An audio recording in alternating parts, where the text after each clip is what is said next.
Irmãos, bom dia. Graça e paz em nome de Cristo. Nós vamos dar sequência à lição de domingo passado. O tema é Lei e Liberdade.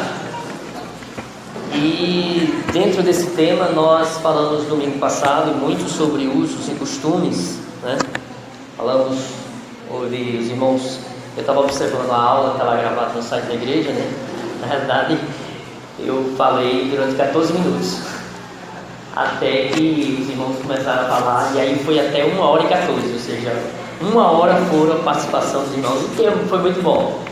Então, nós falamos sobre folclore, sobre músicas, entrou a questão de bebidas, de comida, e foi muito bom, foi muito boa a participação dos irmãos. E hoje nós vamos concluir.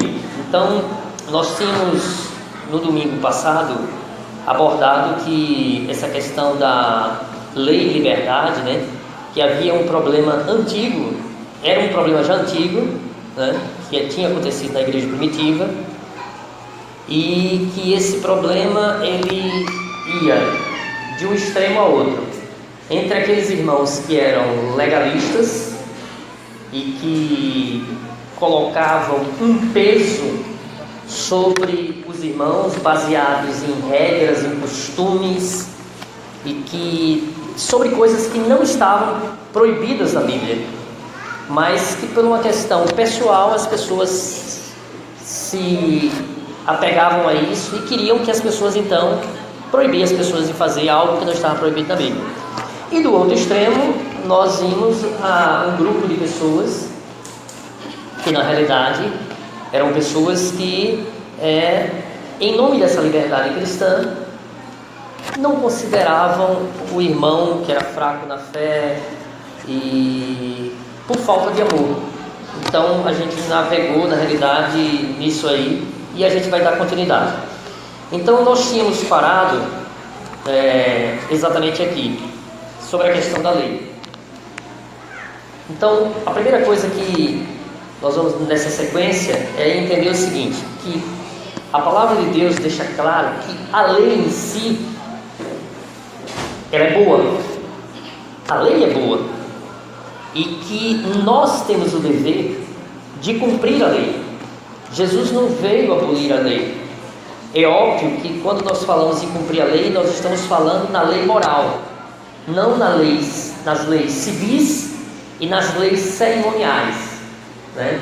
Então, o que eram leis civis? Eram aquelas leis estabelecidas, como por exemplo a questão dos impostos, a questão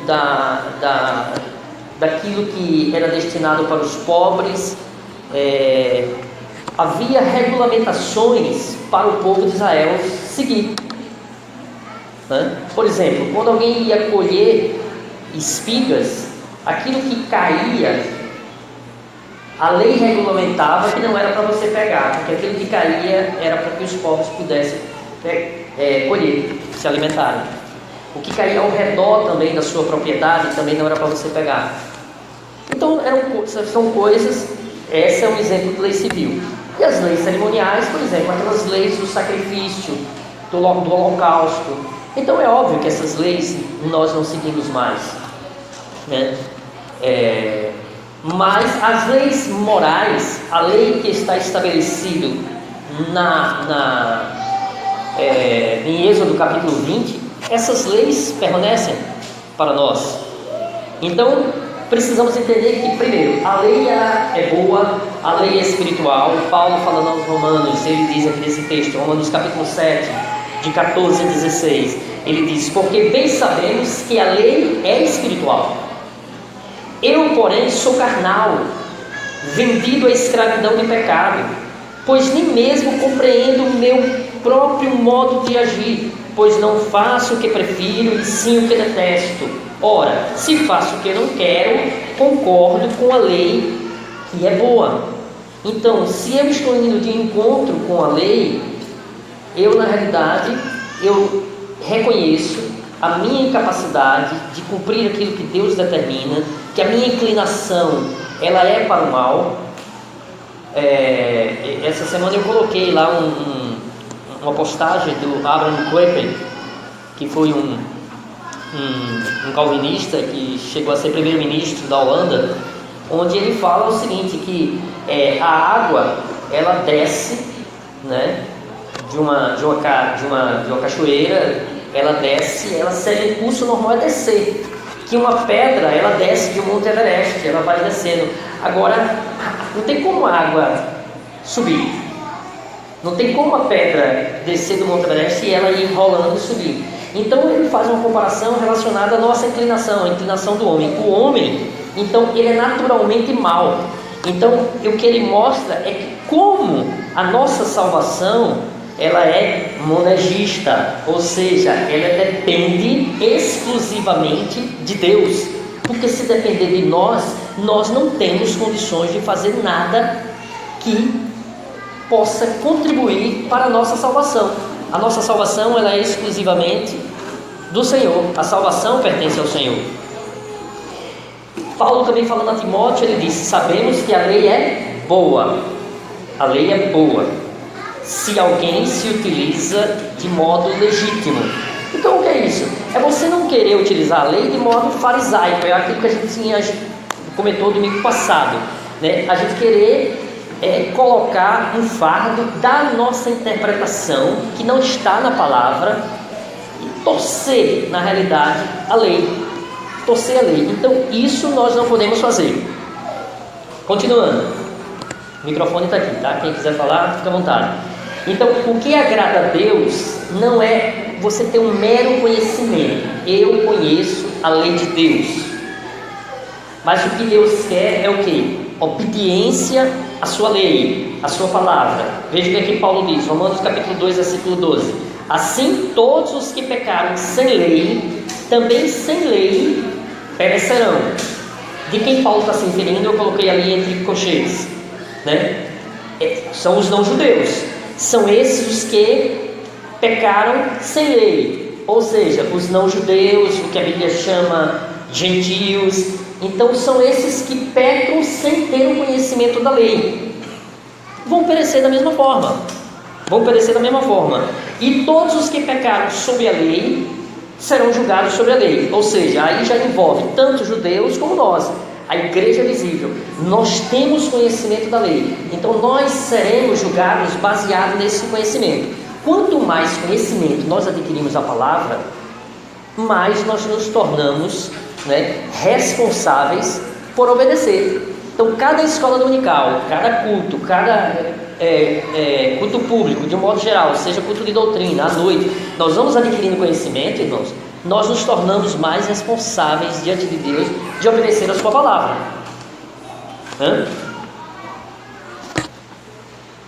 Portanto, Romanos 5,12: portanto, como por um homem entrou o pecado no mundo, e pelo pecado a morte, assim também a morte a todos os homens, passou a todos os homens, por isso que todos pecaram.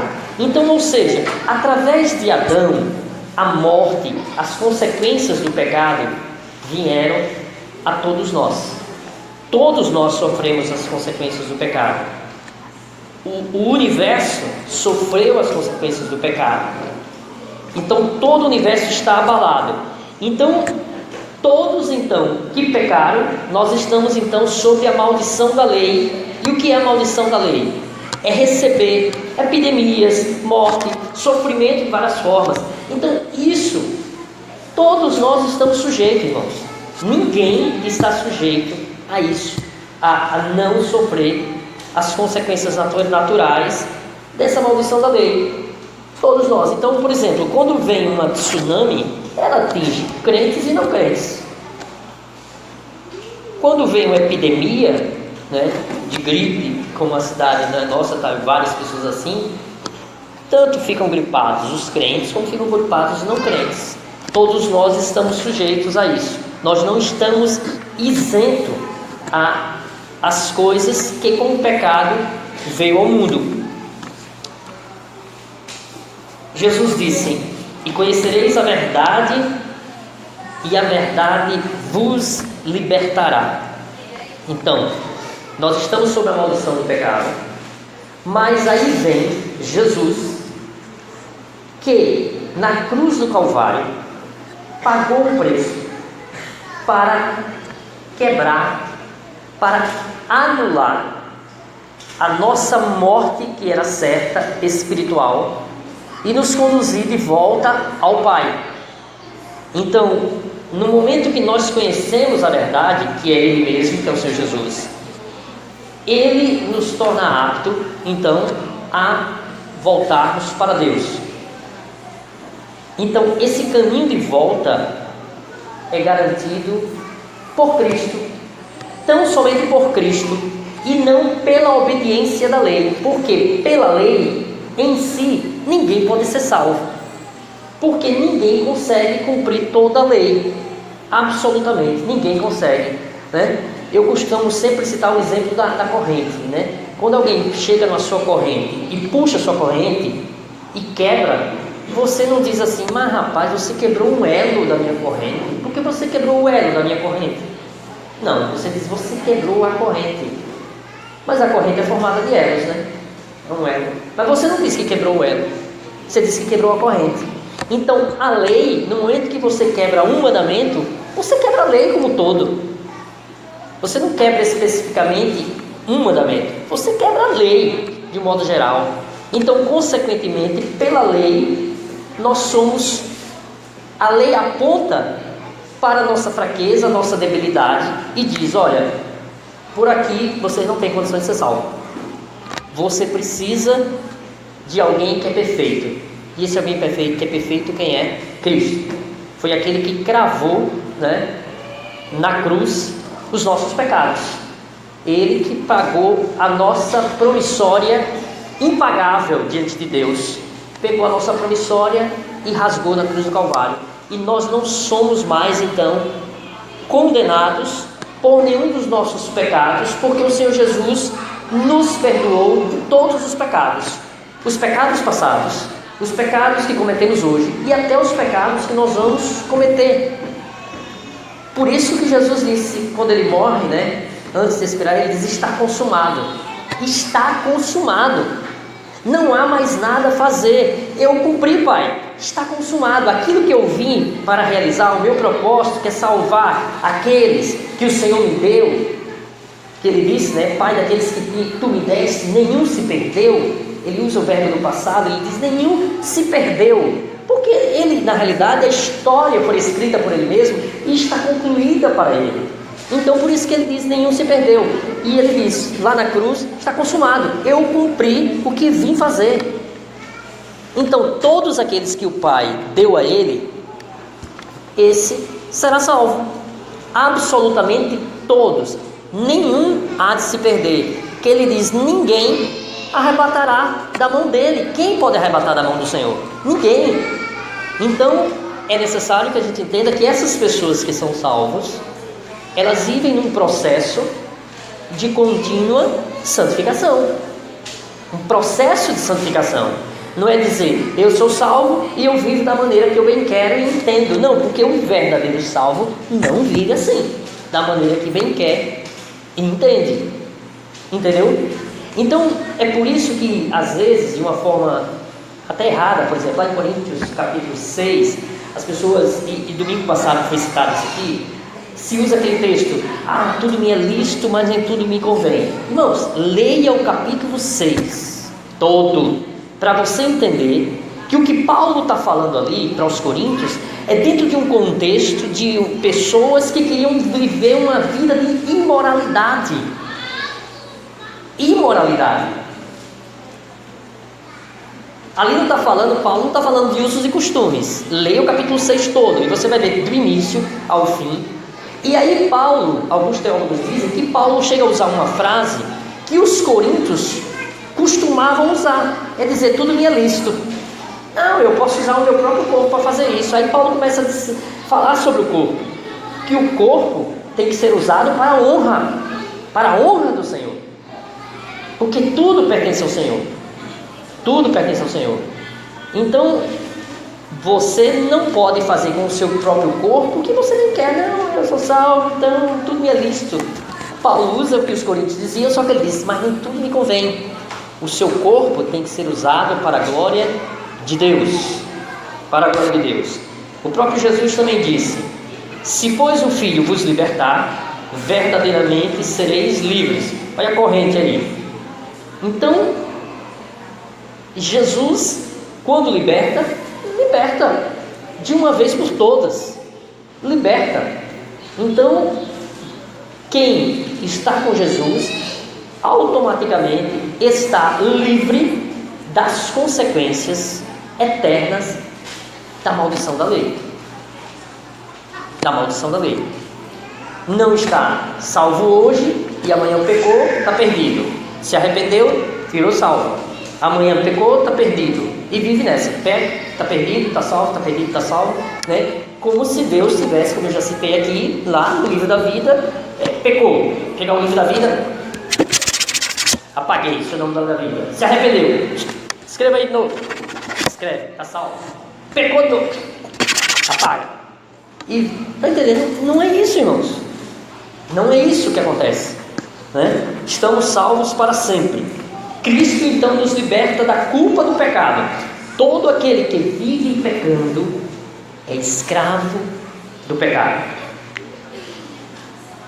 Então, nossa luta na realidade, né, é uma luta como o cordeiro que cai na lama.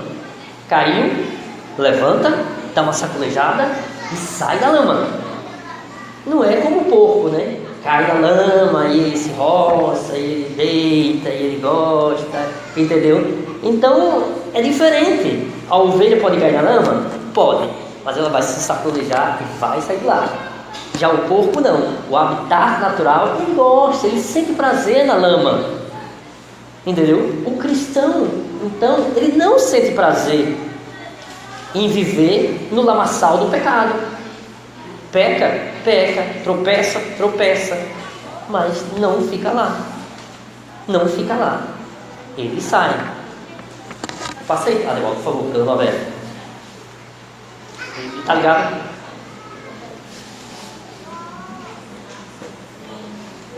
Nesse sentido, eu vejo agora a importância dos irmãos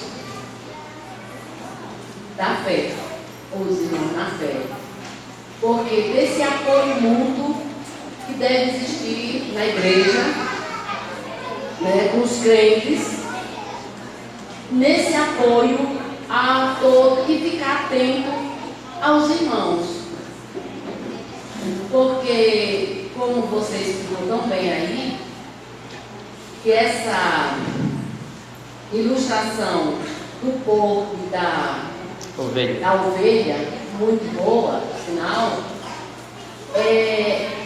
tem cuidado, essa ovelhinha que por um acaso escorrega e se mela, suja, os outros irmãos ou as outras ovelhinhas, de ficar atenta ao que está acontecendo, de olhos abertos, de ajuda mútua aos irmãos. Eu vejo essa preocupação e essa importância que nós temos uns dos outros, porque nós convivemos, e é na convivência que é tão difícil de conviver com as pessoas, mas na convivência a gente está de olho, a gente deve estar de olho e ajudar e apoiar uns aos outros, por conta dessa fraqueza que você mesmo citou aí, que nós somos fracos, mas não é para continuar, né? Então cabe o olhar do irmão, o olhar do presbítero, o olhar do pastor, o olhar de todos os filhos da família, porque senão a gente vai encontrar na igreja esse apoio. E às vezes a gente não olha e o irmão se distancia, quando a gente mesmo espera, cadê fulano? Cadê o irmão? Né? Eu vejo essa importância dos irmãos na fé, nesse convívio harmonioso e de olhar atento para uns aos outros. Isso mesmo, muito bom. Aproveitando o que a Vera falou, eu queria ler aqui Hebreus capítulo 3.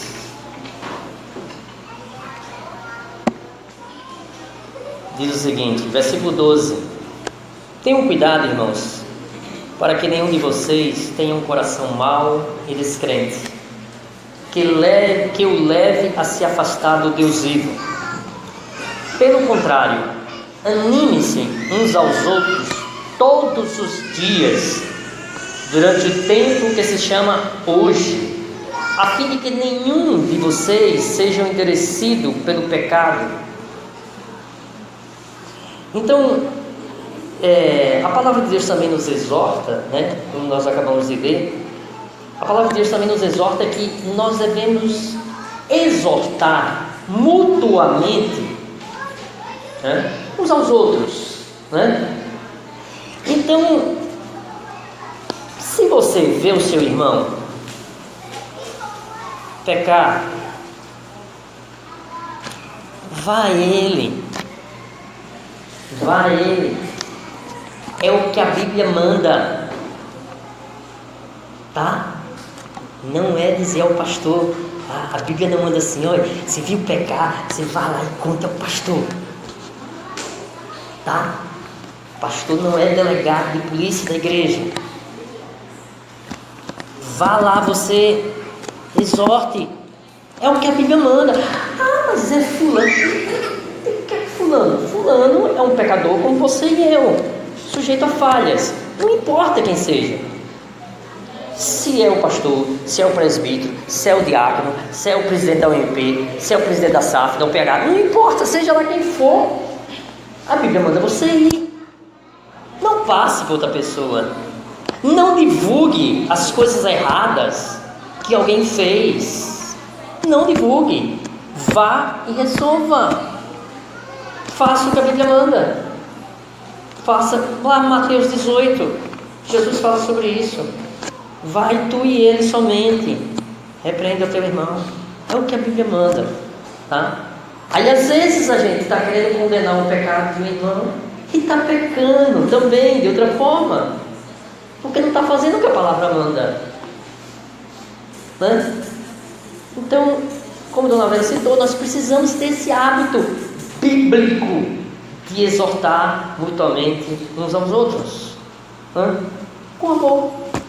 Façamos isso. Pois não.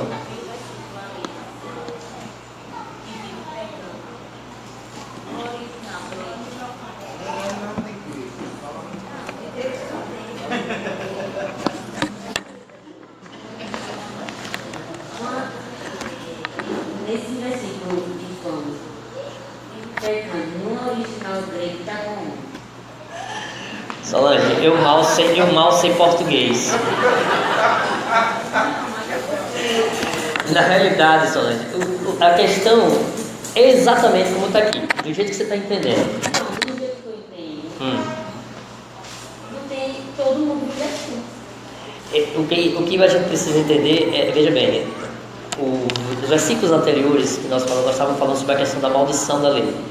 Então, o que na realidade nós sofremos as consequências dessa maldição da lei, como eu falei sobre questão de adoecer, de epidemias, de você sofrer como qualquer pessoa sofre. Então, em função do pecado, nós sofremos, mas nós estamos livres das consequências do pecado, e a partir do momento que o Espírito Santo entra em nós, a partir do momento que uma pessoa verdadeiramente nasceu de novo, foi regenerada, ela é regenerada, recebe o dom da fé, a partir desse momento ela se torna capacitada pelo poder do Espírito Santo a uma vida num processo de santificação, em uma vida que ela se sente incomodada com o pecado e vai buscar o alvo que é Cristo e agradá-lo. É diferente do ímpio. O ímpio não está nem aí. Ele pode até ter uma consciência moral. Nós vemos pessoas na sociedade que têm uma conduta, né? Você olha assim, o cara não é um cristão, mas tem uma conduta moral ilibada.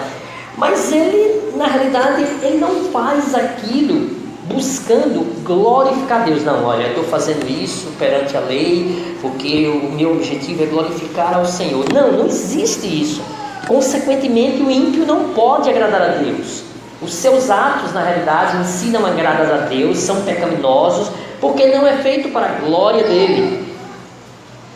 Mas, esse vive pecando, é porque está me incomodando esse vive pecando. Porque aí esse gênero aí desse verbo faz com que você fique praticando o pecado toda hora. Esse pecado seria aquele que você comete o mesmo sempre ou não? Não, aqui é qualquer pecado. Aqui é qualquer pecado. Mas não é diferente você cometer o mesmo pecado sempre que aquele que você comete esporadicamente? Sim, é diferente, mas eu estou falando do texto. O texto aqui está falando sobre qualquer pecado. Quem foi, alguém? Olha, na verdade, esse vive pecando é para alguém, eu não vou falar assim, é para alguém que tem prazer no pecado. O cristão, ele peca. E às vezes ele vai viver pecando assim, no sentido de ele vai pecar hoje, vai pecar amanhã, entendeu? Mas ele não vai ter prazer. Ele vai pecar ali e vai dizer, meu Deus, está errado.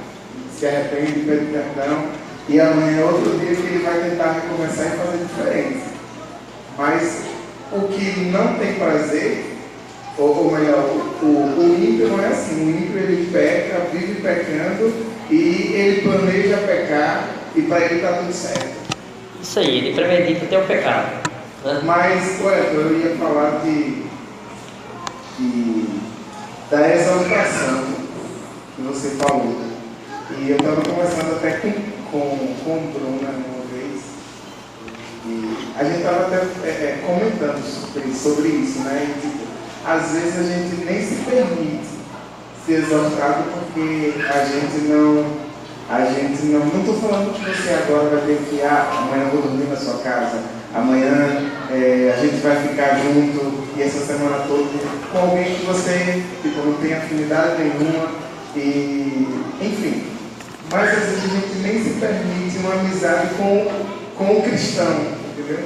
A gente às vezes não permite uma amizade na igreja, por exemplo, e às vezes talvez seja o medo da outra pessoa saber que você também erra, entendeu? Saber qual é a sua falha, saber quais as coisas que você não é tão bom, ou as coisas que você talvez seja bom também, entendeu? Então, isso acaba impedindo essa exaltação. Eu acho que duas coisas que acabam impedindo essa exaltação mútua, né? A primeira é que a gente acha que é dono da gente e o outro não tem nada a ver. Eu cuido da minha vida, você cuida da sua, ninguém incomoda ninguém, está tudo certo. E a segunda é que a gente não permite uma amizade na igreja. A gente conhece um ao outro do domingo. A gente vem no domingo para a igreja, beleza? A gente conhece fulano, mas a gente não sabe, às vezes, no que é que a pessoa é bom, no que é que a pessoa é ruim. Se a gente não sabe, não tem como exaltar. E isso eu acho que é culpa da gente mesmo que não permite uma aproximação de alguém da igreja. E eu vou dar um conselho. Para a gente fazer isso, é necessário que a gente saia da nossa zona de conforto. Vá visitar os irmãos, faça uma visita, bata um papo. Irmãos, isso é muito bom. Você não tem noção das dificuldades. Nós somos um conselho de igreja muito pequeno, somos 3 pessoas, e a dificuldade que é para poder atender a demanda de visitar os irmãos, porque a gente acaba dando prioridade às pessoas que estão enfermas, que estão passando por algum problema e tal. Mas é necessário que a igreja tenha essa consciência, que a igreja como um todo faça isso. Isso é muito bom, porque numa visita é que a gente conhece detalhes da vida íntima da pessoa, tá? Da vida íntima da pessoa. Então a gente precisa cultivar esse hábito salutar, né? Selma. Olha, também falando sobre a exaltação. Às vezes a gente não sente confiança nos irmãos, em algum irmão, de abrir o nosso coração. Às vezes pensa assim, não sabe se aquela pessoa vai ouvir aquele problema e vai tentar ajudar sem que outras pessoas saibam. Então, tem essa muita dificuldade também. Isso aí que Selma falou, irmãos, é algo muito sério. Muito sério. Porque se a pessoa confia no seu problema, e a primeira coisa que você faz, chegar em casa, você já conta para a mulher. Ou para o marido.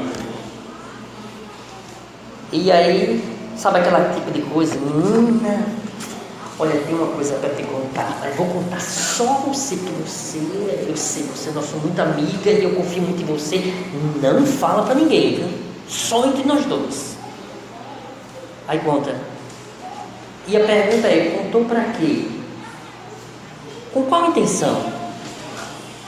Qual o propósito que glorifica a Deus você está contando isso para outra pessoa? Qual? E essa pessoa que você contou também tem uma pessoa que ele conhece, que é muito amiga e muito íntima, e que vai também contar. E a coisa vai rodando. Resumindo, isso se transforma em fofoca. E outra, quando a gente abre o nosso coração para outra pessoa, outro irmão, a gente quer que aquela pessoa, que aquele irmão, ajude. Às vezes, a gente pode ajudar. Outras vezes, o fato de só da gente ouvir, irmãos, tem situações que já ajuda muito, é que a pessoa está doida para desabafar, bota para fora. E às vezes, sabe o que acontece? Quando não encontra mais os anciãos, que a Bíblia relata, né, os conselheiros, vamos pagar psicólogo, para você deitar no divã e tá. Coisas que nós podemos fazer, irmãos, que nós podemos ouvir, que nós podemos orientar, baseado na palavra. Precisamos fazer isso. Precisamos fazer isso, esse acompanhamento, esse confrontamento com a palavra, que teologicamente se chama de aconselhamento noutético. É você fazer o confrontamento, você ver o que a pessoa, e você confrontar, mostrar o que a palavra de Deus tem a dizer. Nós precisamos fazer isso. Precisamos ter essa confiança uns dos outros. Precisamos zelar por isso. Que Deus nos ajude a isso. Muito boa observação, Senhor. Libertos do poder do pecado. Romanos capítulo 6, 12 a 17. Paulo diz na carta: portanto, não permitam que o pecado reine em seu corpo mortal, fazendo com que vocês obedeçam às suas paixões. Também não ofereçam os membros do corpo ao pecado como instrumentos de injustiça, mas como pessoas que passaram da morte para a vida.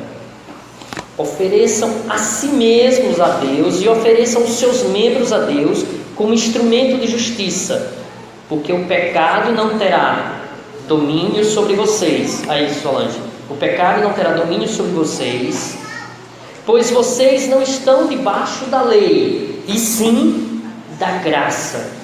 Então, Paulo recomendando para que nós não usemos o nosso corpo para satisfazer as nossas paixões e para que o nosso corpo seja um instrumento de injustiça. Cuidado com isso. Cuidado com isso. Gálatas capítulo 3, também Paulo diz: Cristo nos resgatou da maldição da lei, fazendo-se maldição por nós, porque está escrito: maldito todo aquele que for pendurado no madeiro. Então, essa é uma citação veterotestamentária. Então, Cristo se tornou maldito. Na lei, se alguém era pendurado em uma árvore morto, tinha que ser retirado de lá e para ser enterrado, né? Antes do pôr do sol. Então, Cristo se tornou maldito no nosso lugar.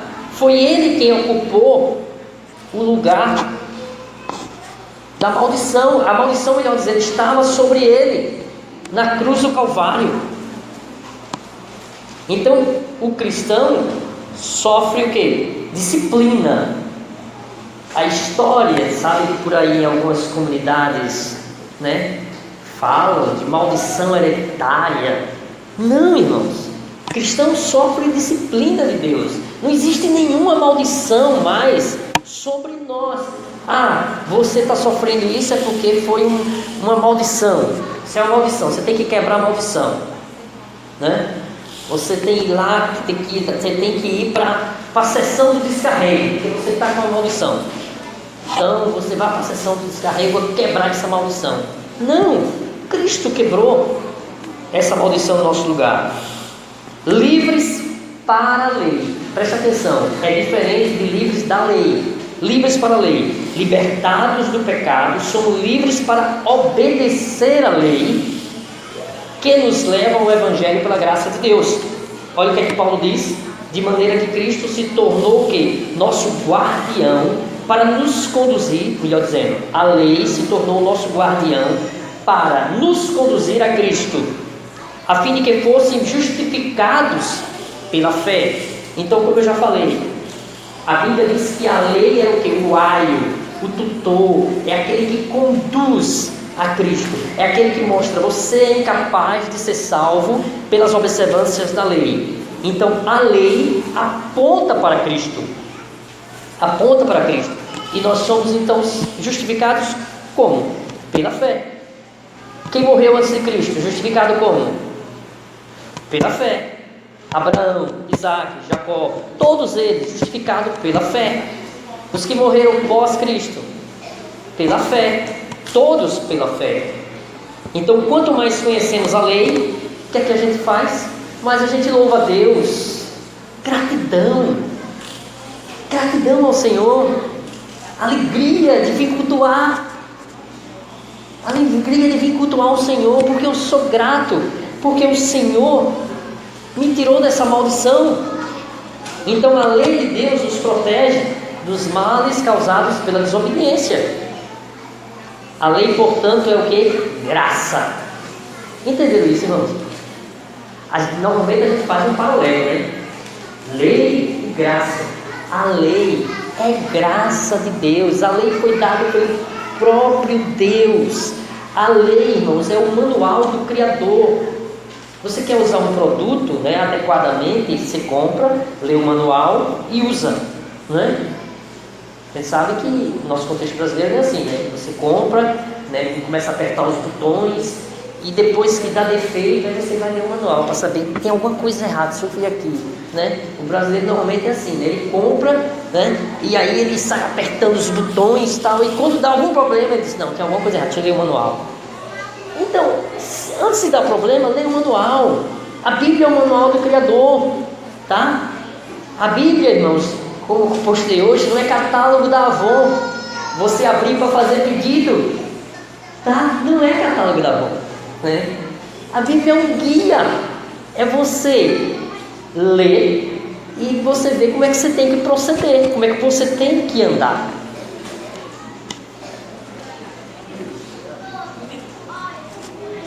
Não é dessa liberdade que a Bíblia se refere, é só relacionado ao pecado, assim, aqui no livro do inferno. Porque assim, quando você diz que Deus nos deu livre-arbítrio, até que ponto nós somos livres? Eu não disse que Deus nos deu livre-arbítrio. Peraí, nós temos livre-arbítrio, entre aspas, né? Não.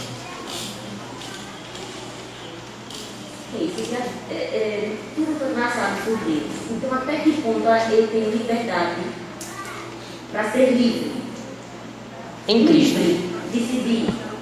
Então, só para ficar claro, né? Deus deu livre-arbítrio a Adão e Eva. Eles eram perfeitos, poderiam escolher não pecar.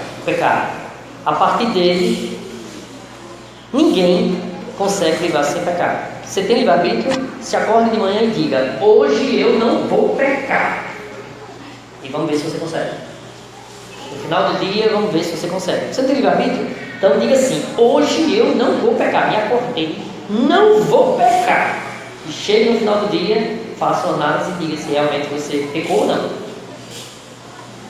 Se tem livre-arbítrio, você poderia decidir não pecar. E você peca, né? Você peca. Então, essa liberdade que nós estamos falando aqui, liberdade do inferno, liberdade de poder agradar a Deus, de viver um processo de santificação, porque temos o Espírito Santo hoje. Somos nascidos de novo, somos novas criaturas. E sobre a questão do fazer as coisas, nós vamos daqui a pouco esmiuçar mais essa questão da liberdade, tá? Salmo 119, versículo 77. Baixem sobre mim as tuas misericórdias, para que eu viva, pois na tua lei está o meu prazer. Baixe sobre mim as tuas misericórdias, para que eu viva, pois na tua lei está o meu prazer. Prazer na lei que é graça, na lei que é boa, na lei que é santa, na lei que foi Deus que entregou. Ter prazer na lei do Senhor, é o que o salmista disse. Então Deus nos libertou, Solange, da condenação da lei, para podermos obedecer livremente a lei. Eu posso livremente obedecer a lei, sem medo de condenação, porque eu não serei mais condenado. Por quê? Porque Cristo pagou o preço na cruz do Calvário por mim.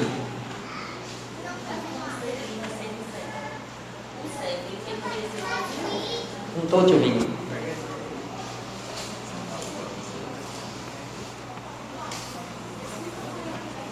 Porque assim, como é que eu posso ser livre se eu sou cego? Cego tem Senhor. Não somos cegos de Deus. Livre sem Cristo, porque Cristo conquistou essa liberdade para você. Cristo conquistou essa liberdade para você. Não é você que conquista, é livre em Cristo. Em Cristo nós somos livres. E a gente está caminhando para o final. Liberdade e amor. Somos livres de todas as exigências, como eu falei, das cerimônias, das leis cerimonial e civil dada a Israel. Também preste atenção nisso, também dos usos e costumes impostos pelos homens. Usos e costumes impostos pelos homens. Entretanto, devemos ter cuidado com a consciência dos mais fracos. Está vendo? Solange, irmãos, tem um versículo em Gálatas 5,13 que resume mais ou menos essa ideia de ser livre ou de ser escravo. Diz assim, ó: porque vós, irmãos, fostes chamados à liberdade, porém não useis da liberdade para dar ocasião à carne. Antes, sede servos uns dos outros pelo amor. Nós antes éramos escravos do pecado.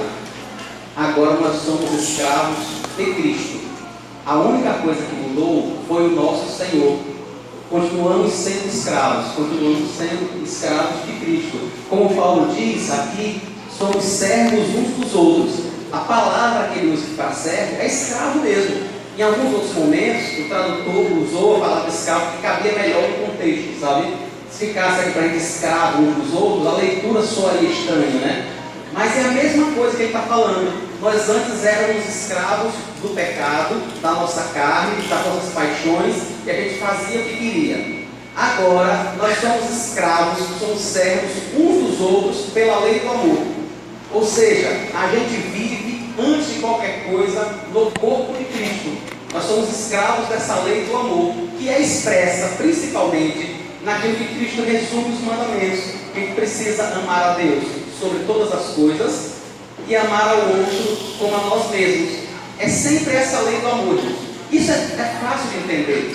Quando, por exemplo, você ensina seu filho a não tomar refrigerante ou não comer determinada coisa, e aí às vezes na casa de um amiguinho, na casa de alguém, na casa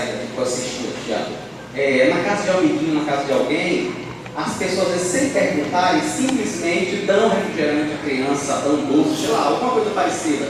E a gente fica pensando, pô, não tem nada de errado com refrigerante, não tem nada de errado com doce, mas não é o costume da minha família, né? Meu filho não deveria provar isso, eu não tenho feito isso. Então a gente hoje tem um certo cuidado com essas coisas, né? Porque nós somos realmente escravos, continuamos sendo. Antes éramos escravos do pecado, agora somos escravos de Cristo. Antes nós éramos constantemente açoitados por causa da lei. Agora nós somos livres para sermos servos uns dos outros. Não é livre, é isso que eu estou dizendo. Você só é livre para viver em amor. Você não é livre para fazer o que dá na telha. É essa a ideia de Paulo. A gente não é livre para fazer o que dá vontade. A gente é livre para viver em amor. Irmãos, viver para fazer o que dá vontade não é liberdade. É escravidão dos desejos. Percebe isso? É escravidão do desejo. A pessoa que diz assim: não, meu filho, não tem problema não, eu quero fumar mesmo, eu gosto de fumar, eu sou livre, eu posso fazer. Ela não é livre. Ela é escrava da fofoca do cigarro, da bebida, ou seja lá de que raio for. Entendeu que a ideia de liberdade só existe se for para algo bom, porque a liberdade é representada realmente em Cristo. A gente achar que é livre para fazer o que não agrada a Deus não é liberdade. Entendeu? Isso é escravidão a paixões carnais. Isso é escravidão aos desejos, à carnalidade. Entendeu? Não é livre não. Não nesse sentido, né? E o apóstolo Paulo fala sobre isso, né? Sobre a própria inclinação que ele tem, e eu acabei do texto que eu já li, né? De praticar o mal. É uma inclinação natural. Ele dizia: o bem que eu quero fazer eu não faço, o mal que eu não quero está sempre diante de mim, né? Mas aí ele clama pela onde? Ele clama pela graça do Senhor. É Cristo, na realidade, a esperança dele e a nossa esperança. Eu só queria completar a fala do pastor. Nós somos escravos do pecado conduz à morte, escravos de Cristo conduz à vida. É basicamente isso. Nós sempre estaremos servindo alguém, nós sempre estaremos servindo a alguma coisa, ou estaremos servindo aos nossos prazeres, ao pecado, aos desejos da carne, ou estaremos servindo a Cristo. Então, se é para escolher, escolhamos Cristo. Amém. Esse texto eu já li domingo passado e pense nisso. Você tem a consciência fraca?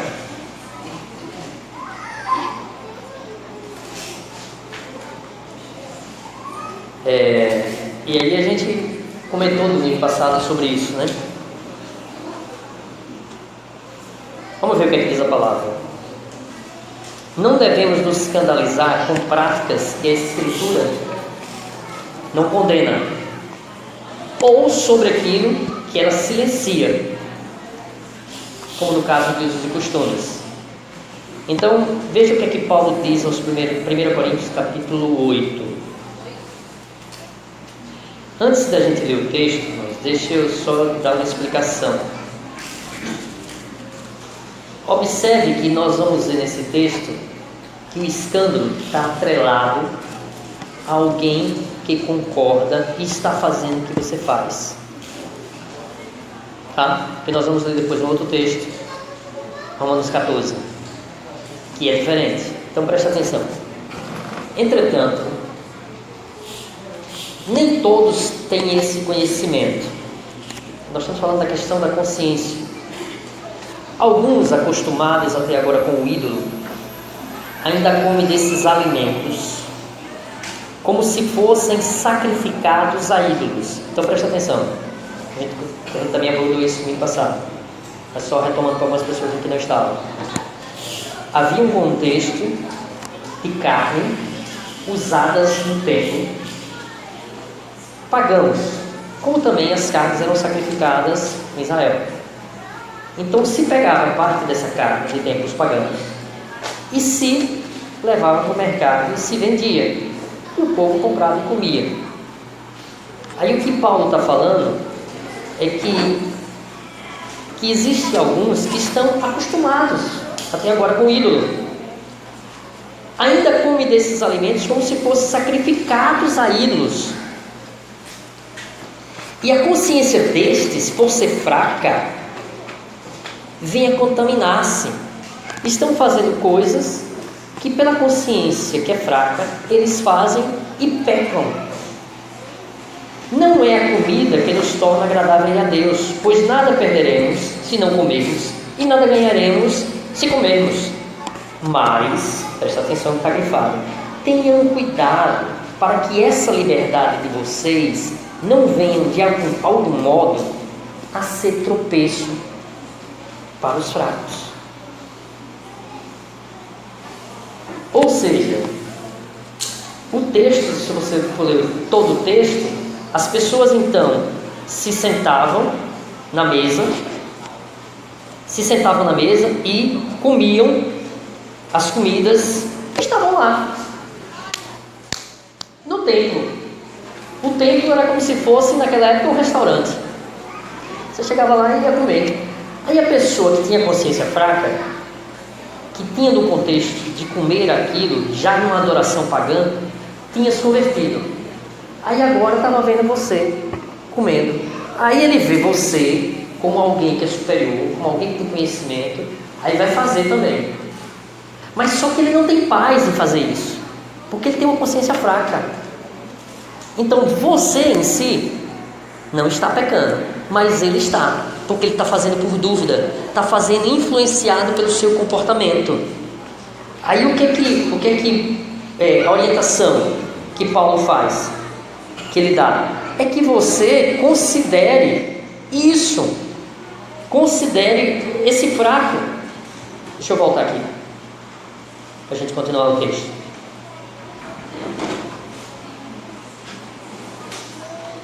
Aqui. Então vamos ver agora o versículo 10, que é 13. Porque se alguém enxergar você, que tem conhecimento, sentado à mesa do templo de um ídolo, será que a consciência do que é fraco não vai ser induzida a participar de comida sacrificada a ídolos? Participar, presta atenção, é participar, não é ver. Participar é fazer. E assim, por causa do conhecimento que você tem, perde-se o irmão fraco, pelo qual Cristo morreu. E deste modo, pecando contra os irmãos, ferindo a consciência fraca que eles têm, é contra Cristo que vocês estão pecando.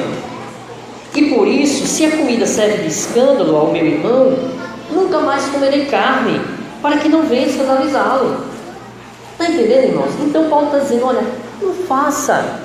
Você tem consciência que o ídolo não é coisa nenhuma, que o ídolo na realidade não existe, o ídolo não tem valor nenhum, né? Que na realidade a galinha preta que você pegou lá no despacho, você pode pegar aquela galinha preta e traçar e, né, fazer uma galinha cabidela e tal,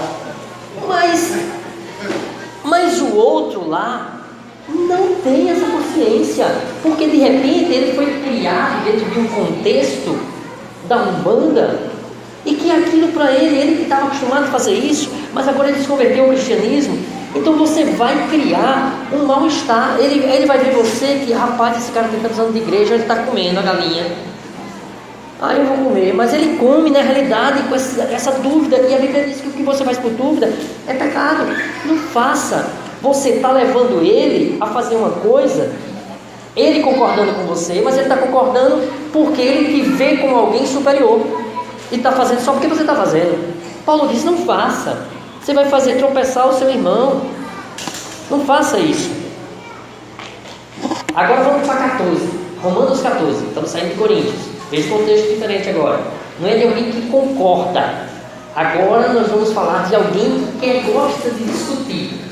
Esse é o fraco, que ele tem o entendimento dele, e que ele, na verdade, ele quer debater.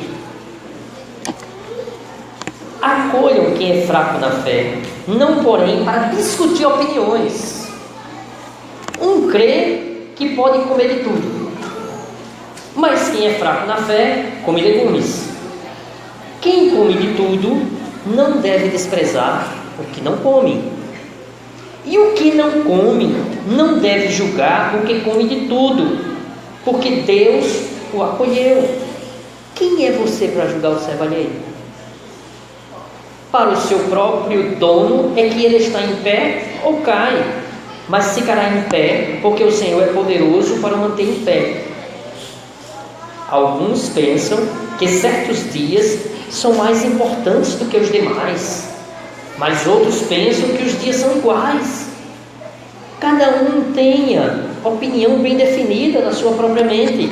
Vamos continuar. Alguma dúvida até aqui? Vamos continuar.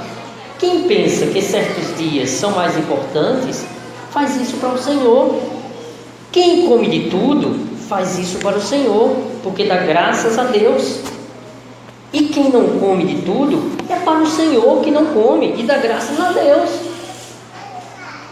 Você, porém, por que julga o seu irmão? E você, por que despreza o seu irmão?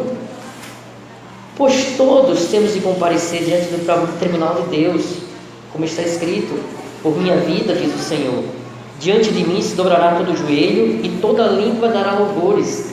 Assim, pois, cada um de nós prestará contas de si mesmo diante de Deus. Eu botei esse texto porque o texto todo é muito explicativo. Portanto, deixemos de julgar uns aos outros. Entendeu, irmãos? Deixemos de julgar uns aos outros. Pelo contrário, tomem a decisão de não pôr tropeço ou escândalo diante de um irmão. Eu sei e estou persuadido no Senhor Jesus de que nada é impuro em si mesmo, a não ser para aquele que pensa que alguma coisa é impura. Então, para ele é impuro, para mim não. Para esse é impuro, ele diz: se o seu irmão fica triste por causa do que você come, você já não anda segundo o amor. Não faça perecer por causa daquilo que você come aquele por que Cristo morreu. Pois não seja, difamado aquilo que vocês consideram bom. Porque o reino de Deus não é comida nem bebida, mas justiça, paz e alegria do Espírito Santo. Aquele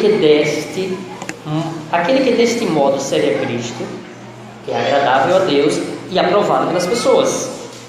Assim, pois, sigamos as coisas que contribuem para a paz e também as que são para a edificação mútua. Não destrua a obra de Deus por causa de comida.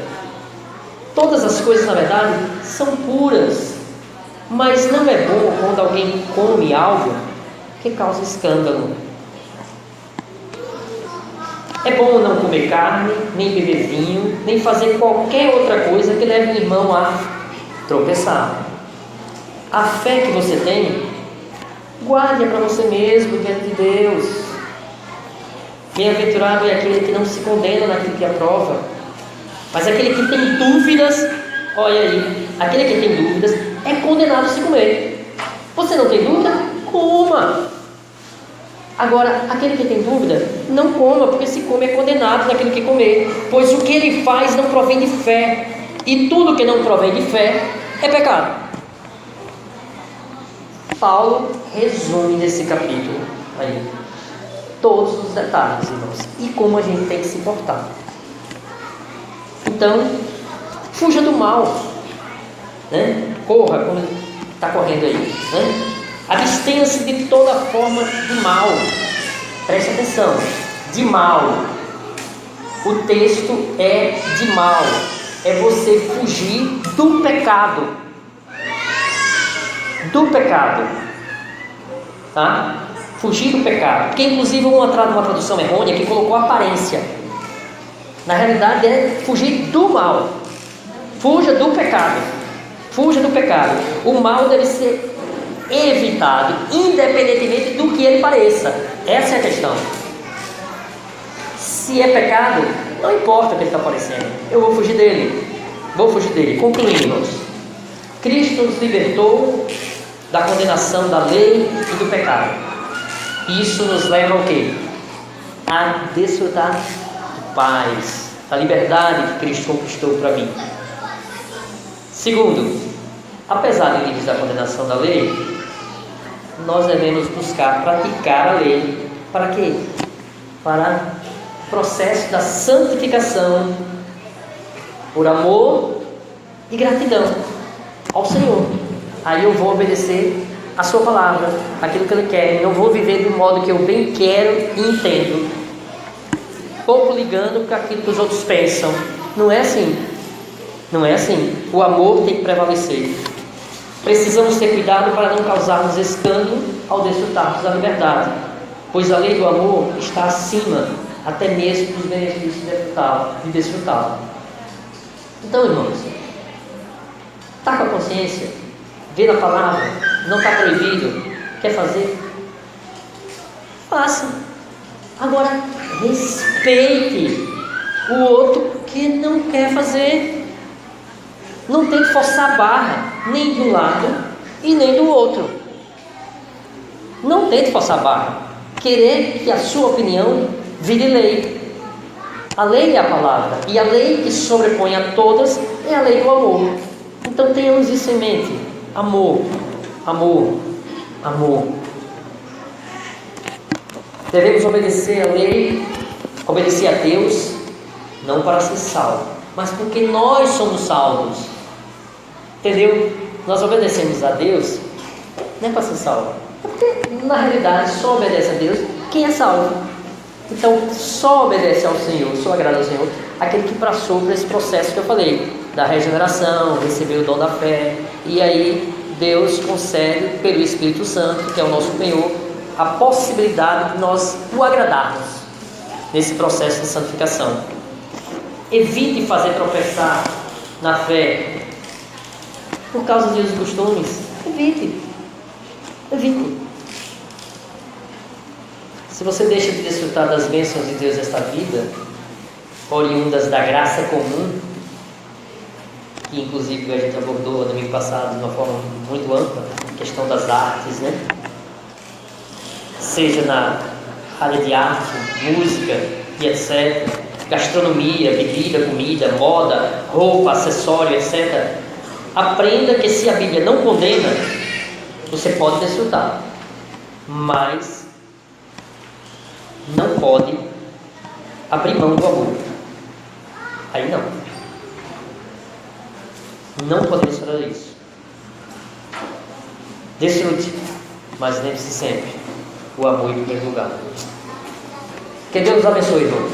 Que Deus nos ajude a glorificarmos o nome do Senhor na nossa vida. Queremos entender isso, que a nossa vida, toda ela, tem que ser para a glória de Deus, né? Como diz, né, o Senhor na sua palavra: que comais, bebais ou façais qualquer outra coisa, façais tudo para a glória de Deus. Esse é o nosso propósito. Fomos criados para isso, para o louvor da sua glória. Que vivamos assim para o louvor da sua glória. Vamos orar?